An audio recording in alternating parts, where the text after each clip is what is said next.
Hello সবাইকে, নতুন একটা ভিডিওতে ওয়েলকাম। তো আশা করি সবাই খুব ভালো আছো। তো আমরা সেদিন গেছিলাম মায়াপুরে।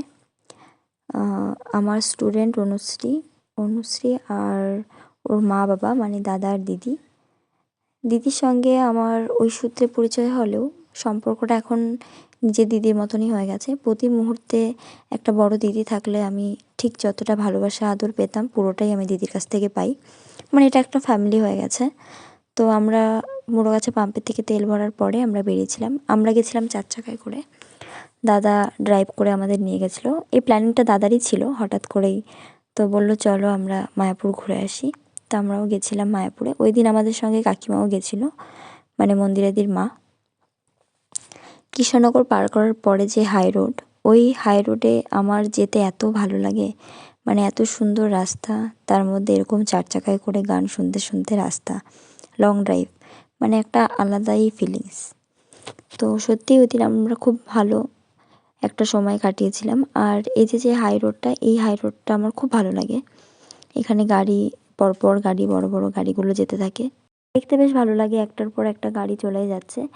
আমাদের এখান থেকে মায়াপুর পৌঁছাতে প্রায় গাড়িতে 1.5 ঘন্টা মতো সময় লাগে। তো আমরা বিকাল বিকাল বেরিয়েছিলাম। তো আমরা প্রায় আর কিছুক্ষণ পরেই 1-1.5 ঘন্টার মধ্যেই আমরা মায়াপুর পৌঁছে গেছিলাম। এখন আমরা এখানে গিয়ে আমাদের গাড়িটা পার্ক করব, তারপর আমরা পুরো মন্দিরটা ঘুরে দেখব। আর মায়াপুর মন্দিরটা এত ভালো একটা জায়গা, এত বড় একটা জায়গা যে মানে অল্প টাইমে ঘোরা একদমই সম্ভব না। তো আমরা এখান থেকে গাড়িটা রেখে পুরোটা পুরোটা হয়তো ঘুরতে পারবো না, যতটা ঘোরা যায় আমরা ততটাই ঘুরবো।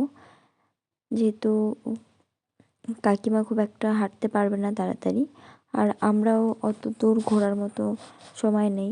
যতটা ঘোরার ততটাই আমরা ঘুরবো বিকালবেলায়। আর এটা ছিল রথের সময়, তো ওই টাইমে প্রচুর ভিড় ছিল। অনেক দূর দূর থেকে মানুষ এসে এখানে আসে রথ দেখতে, মায়াপুরের রথ। তো তারপরে আমরা এখান থেকে হেঁটে হেঁটে এখন যাব আরও সামনের দিকে, মন্দিরটা পুরো ঘুরবো, তারপরে আমরা ফিরবো। তো যেহেতু বড় মন্দিরটায় একটা টাইম আছে এখন ঢোকার, কিছু কিছু জায়গায় কাজ এখনও চলছে, কিন্তু তবুও ভেতরে ঢোকা যায়। আমরা যেতে লেট করে ফেলেছিলাম বলে যেতে পারিনি। তো তার জন্য আমরা এখন যাব গোশালায়। একটা গরুর গাড়ি করে আমরা যাচ্ছিলাম। গরুগুলো এত বড় ছিল, মানে যারা মায়াপুর আছো তারা তো অবশ্যই দেখবে যে এখানকার গরুগুলো কত বড় বড়। আর এরা কি সুন্দর গরুর গাড়ি করে এদিক বারবার গোশালা যাচ্ছে, আবার গোশালার থেকে মানুষ নিয়ে আসছে। আগেকার সময়ে আমরা শুনতাম যে সবাই নাকি গরুর গাড়ি চলতো। তো এখন আমরা অবশ্যই সেগুলো দেখতে পাই না, কিন্তু মায়াপুর গেলে আমরা সেটা দেখতে পাই। তো এখানে আমরা গোশালায় চলে আসলাম। দেখো গরু দুটো কি সুন্দর গাড়িটাকে পুরো টেনে নিয়ে যাবে। আর এত বড় বড় গরু শুধুমাত্র মায়াপুরেই দেখতে পাওয়া যায়। তো তারপরে আমরা গেছিলাম ভেতরে গোশালায় আরও অনেক গরু দেখে তারপরে আমরা বাইরে এসে এখানে ক্ষীর খাচ্ছিলাম। আর ক্ষীরটা এত টেস্টি, মানে মায়াপুরে যারা আসো তারা তো অবশ্যই এই দোকানে ক্ষীর টেস্ট করবে, দারুণ স্বাদ। তারপরে আমরা আস্তে আস্তে বেরিয়েও যাচ্ছিলাম। এখন সন্ধ্যা আরতির কিছুটা সময় এখনও বাকি আছে, তো ওর জন্য আমরা একটু এদিক ওদিকে ঘোরাঘুরি করছিলাম, দেখছিলাম কোথায় কি হচ্ছে। আর এই যে বড় মন্দিরটা, এই কাজ এখনও চলে যাচ্ছে। অনেক বছর ধরে এই মন্দিরটা তৈরি হচ্ছে, এখনও কাজ চলছে। আরও অনেক বছর হয়তো লাগবে কাজ করতে। আর এটা হলো মায়াপুরের পুরনো মন্দিরটা। আমি বেশ কয়েকবার এর ভেতরে গেছি।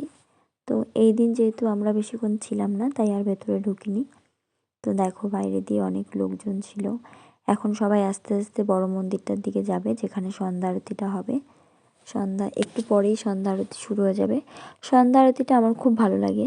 আমি মানে এর আগে খুব একটা মনে ছিল না, বাট আমি এর আগের বছর যখন এসেছিলাম তখন আমি প্রথম একদম মন থেকে আমি সন্ধ্যা আরতিটা ভালো করে দেখতে পেয়েছিলাম।